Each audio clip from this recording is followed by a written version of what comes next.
ফলে যে সংবিধান সংশোধনী করেছে যে রাষ্ট্রের ফান্ডামেন্টাল ক্যারেক্টারই বদলে দিয়েছে। এরপরে 2001 সালে যখন বিএনপি সরকার ক্ষমতায় আসে তারা চতুর্দশ সংশোধনী করে, আপনারা জানেন 2004 বা 5-এর দিকে। এবং সেই চতুর্দশ সংশোধনী কী ছিল, যে বিচারপতি অবসরের বয়স বাড়ানো 65 থেকে 67 করা, এবং এটার উদ্দেশ্য ছিল নিজেদের পছন্দের একজন ব্যক্তিকে তত্ত্বাবধায়ক সরকারের প্রধান বানানো।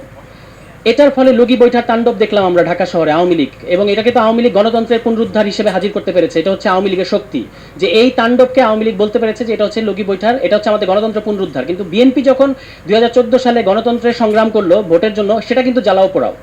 তো এটা বিএনপিরও বুঝতে হবে যে বিএনপি কখনো কিন্তু এটাকে মানে এই যে লগি বৈঠার তাণ্ডবটাকে কিন্তু ফ্রেমিং করতে পারে না। ঢাকা শহরে লাশের উপর নৃত্য হয়েছে। তো আমার বলার কথাটা হচ্ছে, চতুর্দশ সংশোধনী করেছে কিন্তু বিএনপি, কিন্তু সেটার ভিকটিম হয়েছে বিএনপি। কারণ এই লগি বৈঠার তাণ্ডব এবং এরপরে 1-11 এসছে বাংলাদেশে, যে 1-11কে শেখ হাসিনা বলেছেন যে 1-11 আমাদের আন্দোলনের ফসল, এবং ওই 1-11 হাত ধরে আওয়ামী লীগ 2008 সালে ক্ষমতায় এসছে।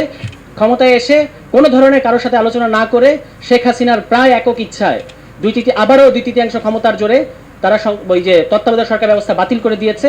এবং এর ফলে বাংলাদেশ আজকে পর্যন্ত এই যে এই গণ অভ্যুত্থান আগ পর্যন্ত আমরা আওয়ামী ফ্যাসিবাদের মধ্যে ছিলাম। 3টা ঘটনা, একটা হচ্ছে চতুর্থ সংশোধনী, চতুর্দশ সংশোধনী, এবং এই যে ত্রয়োদশ সংশোধনী বাতিল করা তথা পঞ্চদশ সংশোধনী। এই 3টা সরকারই করেছে যখন তাদের হাতে 2/3 ক্ষমতা ছিল, এবং এই 2/3 ক্ষমতাটা থাকে আসনের মারপ্যাচে। তো আসনের মারপ্যাচে যখন থাকে, আপনি আবার ভোটের হিসাবে দেখবেন তারা কখনো 40%-এর বেশি ভোট পায় না। টোটাল বাংলাদেশের মানুষের 40% না, যারা ভোট দিতে যায় তাদের 40%। এত কম ম্যান্ডেট নিয়ে তারা বাংলাদেশে এমন এমন সংশোধনী করেছে যেটার ফলে আমাদেরকে ভুগতে হয়েছে।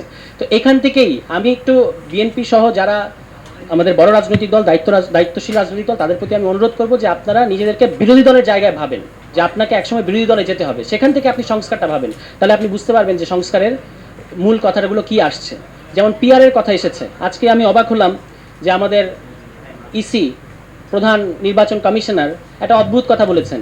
খুব গাম্ভীর্যের সাথে যদি আপনি একটা বিভ্রান্তিকর কথা বলেন, তবু কিন্তু ওটা বিভ্রান্তিকর কথাই থাকে। উনি বলছেন যে পিআর তো সংবিধানে নাই এবং আমাদের সংবিধানের বাইরে যাওয়ার সুযোগ নাই। কোন কাজটা সংবিধানের ভেতর থেকে করা হচ্ছে এখন বলেন? কোন কাজটা আমরা সংবিধানের ভেতর থেকে করতেছি? কোনো কাজ সংবিধানের ভেতর থেকে হচ্ছে না। আমি দেখলাম যে এই অন্তর্বর্তী সরকার তারা এমন একটা খাবি খাচ্ছে, জুলাই ঘোষণাপত্রের নামে যে ফার্স তারা করেছে, এটা না করলেই ভালো হতো। আমরা আন্দোলন করতাম যে জুলাই ঘোষণাপত্র দেন, কিন্তু এই যে জুলাই ঘোষণাপত্রের নামে আপনারা যেটা করলেন, ওখানে আপনারা কি লিখলেন? বললেন যে জনগণের অভিপ্রায় নাকি যে সংবিধানের 106-এর অধীনে সরকার গঠিত হবে, এটা নাকি জনগণের অভিপ্রায়।